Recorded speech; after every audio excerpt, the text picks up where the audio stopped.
So mga ka-farmers, mag-ano tayo, mag-pruning tayo ng pruning natin yung mga pakwan. So paano nga ba mapapalaki ang bunga ng pakwan? So simple lang. Sa paraang pagpupruning. So una, ito, tulo natin ng talbos.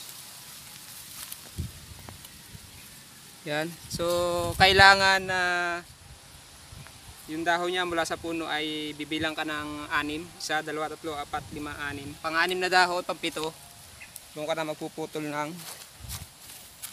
talbos. So yan.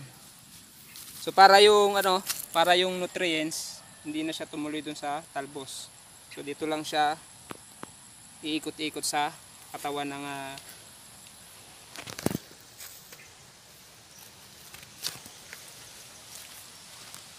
ito pa.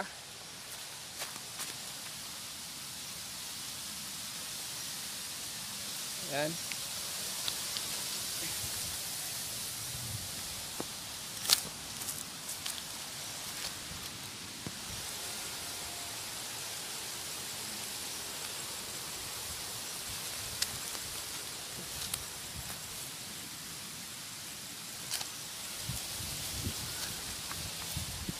Ay po kuya.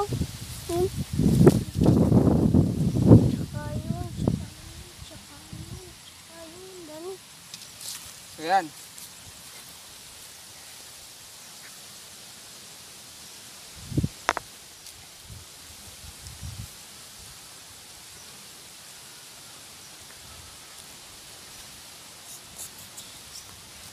po kuya.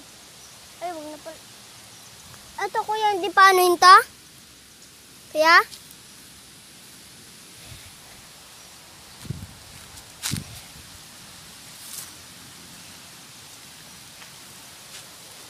Ito.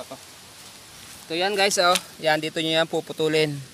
Yan sa talbusan. Yan.